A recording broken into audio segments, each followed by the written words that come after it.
दोस्तों अगर आप भी अपने आधार कार्ड में कुछ भी अपडेट करवाए हैं, मान लीजिए कि आप अपने आधार कार्ड में एड्रेस चेंज करवाए हैं, तो वो उसका अपडेट होने में कितना समय लग सकता है, या फिर आप अपने आधार कार्ड में फिंगर अपडेट करवाए हैं तो उसमें कितना समय लग सकता है, या फिर आप अपने आधार कार्ड में नाम चेंज करवाए हैं या जेंडर चेंज करवाए आप अपना आधार कार्ड में अपडेट करवाए हैं तो वो अपडेट होने में कितना समय लगता है। तो दोस्तों यहाँ पर मैं सब कुछ बताने वाला हूँ, बारी बारी से यहाँ पर मैं आपको बताऊँगा कि अगर कोई अपने आधार कार्ड में मोबाइल नंबर लिंक किया है तो मोबाइल नंबर अपडेट होने में कितना समय लगता है, या फिर आप अपने आधार कार्ड में डेट ऑफ बर्थ चेंज करवाए हैं तो उसमें कितना समय लगता है। तो सब कुछ यहाँ पर मैं बारी बारी से बताऊंगा कि कौन सा चीज़ अपडेट होने में कितना समय लगता है। यहाँ पर मैं सब कुछ स्टेप बाय स्टेप बताऊंगा, तो इस वीडियो को अंत तक ज़रूर देखिएगा। इस वीडियो देखने के बाद आपको यूट्यूब में फिर आपको दोबारा वीडियो देखने की ज़रूरत नहीं होने वाला है। तो चलिए शुरू करते हैं कुछ। तो दोस्तों सबसे पहले यहाँ पर हम जान लेते हैं कि आधार कार्ड में कुछ भी अपडेट होने में कितना समय लगता है। उसके बाद मैं आके आपको बताऊंगा कि फिंगर या फिर मोबाइल नंबर या फिर डेट ऑफ बर्थ कुछ भी आप अपना अपडेट करेक्शन करवाए हैं, कुछ भी अपडेट करवाए हैं तो उसका समय कितना लगेगा। लेकिन सबसे पहले यहाँ पर हम सीख लेते हैं कि आधार कार्ड में कुछ भी हम अपडेट करवाते हैं तो उसका अंतिम समय कब तक होता है। दोस्तों आधार कार्ड में आप कुछ भी अपडेट करवाते हैं तो उसका समय होता है 24 घंटे से 90 दिन के बीच में।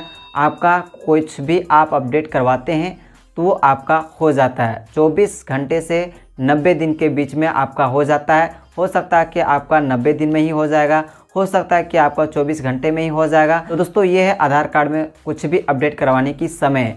लेकिन दोस्तों फिर भी बहुत सारे लोग पूछते हैं कि भाई हम अपने आधार कार्ड में ये चीज़ अपडेट करवा ली है, 90 दिन से भी ज़्यादा हो चुका है, फिर भी मेरा अभी तक अपडेट नहीं हुआ है, ये भी मैं आपको बताऊंगा। और फिर लोग ये कहते हैं कि भाई हम सिर्फ अपने आधार कार्ड में मोबाइल नंबर लिंक करवाए हैं लेकिन अभी तक मेरा लिंक नहीं हुआ, 20 दिन 30 दिन 1 महीना हो चुका है लेकिन नहीं हुआ है। या फिर कोई ये सवाल करता है कि भाई हम अपने आधार कार्ड में डेट ऑफ बर्थ को करेक्शन करवाए थे लेकिन अभी भी प्रोसेस में ही बता रहा है। तो सब कुछ यहाँ पर मैं बताऊँगा, इसलिए इस वीडियो को अंत तक जरूर देखिएगा। सबसे पहले हम जान लेते हैं कि अगर आप अपने आधार कार्ड में फिंगर अपडेट करवाते हैं तो उसका समय कितना लग सकता है। तो दोस्तों मैं पहले आपको बता दिया कि अपने आधार कार्ड में कुछ भी अपडेट करवाएंगे तो 24 घंटे से 90 दिन के बीच में होता है। लेकिन यहाँ पर मैं कुछ अलग जैसा बता रहा हूँ, आपको ध्यान से सुनना है। तो अगर आप अपने आधार कार्ड में फिंगर अपडेट करवाए हैं, मान लीजिए कि आपका बच्चा था और वो बड़े हो गया है 10-12 साल का और उसका फिंगर अपडेट करवाना आवश्यक हो जाता है, तो अगर उसका आप फिंगर अपडेट करवाए हैं तो हो सकता है कि उसका फिंगर अपडेट 24 घंटे के अंदर ही हो जाएगा। लेकिन उसका मैक्सिमम माना जाए तो 1 सप्ताह के अंदर कंफर्म के साथ अपडेट हो जाता है। तो ये है आपका फिंगर का मामला। अगर आप अपने आधार कार्ड में फिंगर अपडेट करवाते हैं तो आपका 1 सप्ताह के अंदर 100% गारंटी के साथ आपका हो जाता है। और नहीं अपडेट होता है तो उसमें आपका कुछ फिल करने में गलती हुआ होगा, जो भी आधार कार्ड का फॉर्म होता है फिल करने में उसमें आप कुछ गलत किए होंगे, इसलिए आपका नहीं होता है। और अगर आप सही फिल करते हैं तो 100% गारंटी के साथ आपका 1 सप्ताह के अंदर अपडेट हो जाता है। फिंगर का हम बात कर रहे हैं। तो दोस्तों अगर आप आधार कार्ड का फॉर्म फिल करने नहीं जानते हैं तो उसका वीडियो हम बहुत ही अच्छे से बनाया हूँ, तो लिंक डिस्क्रिप्शन में मिल जाएगा, तो वहाँ से आप बड़े आसानी से देख सकते हैं। अब दोस्तों यहाँ पर हम बात करते हैं कि मोबाइल नंबर भी अपडेट होने में कितना समय लगता है। तो दोस्तों मोबाइल नंबर अपडेट होने की भी समय यही है, 24 घंटे से 1 सप्ताह के अंदर हो जाता है। अब फिर यहाँ पर हम बात करते हैं कि अगर हम अपने आधार कार्ड में नाम चेंज करवाए हैं तो उसका समय कितना लग सकता है।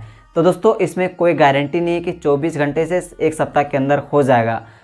ये इसका ज़्यादा चांसेस होता है कि 1 से 2 महीने के अंदर हो जाता है, और अगर नहीं होता है तो 90 दिन के अंदर 100% गारंटी के साथ हो जाता है। और तब भी आपका नहीं होता है तो 90 दिन के बाद आपका रिजेक्ट हो जाएगा। इसका कारण क्या है, जो भी उसका डॉक्यूमेंट होता है उसको आप सही से नहीं देते हैं तो उसके कारण से नहीं होता है। अब यहाँ पर हम बात करते हैं कि आप अपने आधार कार्ड में डेट ऑफ बर्थ चेंज करवाएं, यानी जन्म तिथि को आप चेंज करवाए हैं तो उसमें कितना समय लग सकता है। तो जिस तरह आपका नाम करेक्शन में है वही सीमा इसमें भी है। इसमें भी 1 से 2 महीना लग सकता है। 1 सप्ताह के मैं अंदर नहीं कर सकता हूँ कि होगा या नहीं होगा, क्योंकि इसमें थोड़ा टाइम लगता है, रिव्यू करता है, चेक करता है। जो भी आप अपना डेट ऑफ बर्थ के लिए जो भी प्रूफ देते हैं उसको चेक करता है कि आपका प्रूफ सही है या नहीं है। तो इस तरह से चेक किया जाता है। तब फिर आपका अगर फॉर्म सब कुछ डॉक्यूमेंट सही पाया जाता है तो एक सप्ताह में नहीं होता है, क्योंकि उसको अच्छा से चेक किया जाता है। एक सप्ताह में आपका मोबाइल नंबर और फिंगर अपडेट होता है, क्योंकि उसमें कोई भी प्रूफ देने की ज़रूरत नहीं होता है, इसलिए वो आपका एक सप्ताह के अंदर हो जाता है। लेकिन आप जन्म तिथि या फिर आप अपना नाम चेंज करवाते हैं तो उसमें प्रूफ लगता है। तो उस प्रूफ को देखने के लिए, रिव्यू करने के लिए अच्छा से चेक किया जाता है।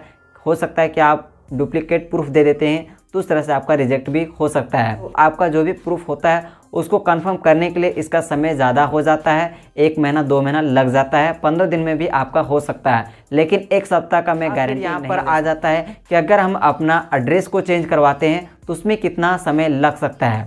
तो दोस्तों, अगर आप अपना एड्रेस भी चेंज करवाते हैं तो उसमें भी आपको प्रूफ लगता है। सेम उसी तरह है, नाम और जन्म तिथि के हिसाब से इसमें भी चेक किया जाता है, और इसी तरह से एक सप्ताह के अंदर 15 दिन के बीच में हो जाता है, या फिर 1 महीना में भी हो जाएगा। और अगर 90 दिन के बाद भी आपका ये तीनों चीज़ नहीं होगा तो समझ लीजिएगा आपका कोई भी प्रूफ आप गलत दिए होंगे, इसलिए आपका नहीं हुआ। और फिर आगे चलकर जो भी आपका गलत होता है उसमें साफ साफ लिख दिया जाता है, या फिर आप कुछ भी सही नहीं देते हैं तो डायरेक्ट वहाँ रिजेक्टेड लिखा जाता है। तो दोस्तों, यहाँ पर मैं सब कुछ दिखा दिया कि क्या क्या समय होता है, किस चीज़ में कितना समय लगता है।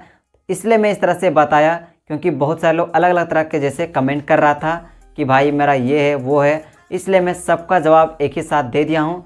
तो जिसका जिस तरह से आप करेक्शन करवाएं हैं तो इस तरह से आपको वेट करना है। अगर आप अपना जन्मतिथि चेंज करवाएं तो उसमें आपको वेट करना है। मोबाइल नंबर और फिंगर के लिए ज़्यादा समय नहीं लगता है, एक सप्ताह के अंदर हो जाता है। तो उम्मीद करता हूँ वीडियो काफ़ी पसंद आया होगा। पसंद आया तो लाइक करें, दोस्तों के साथ शेयर करें, चैनल पर पहली बार तो सब्सक्राइब जरूर कर लीजिएगा और बेल आइकन कॉल कर लीजिएगा। तो चलिए दोस्तों, फिर मैं किसी नेक्स्ट वीडियो में मिलते हैं।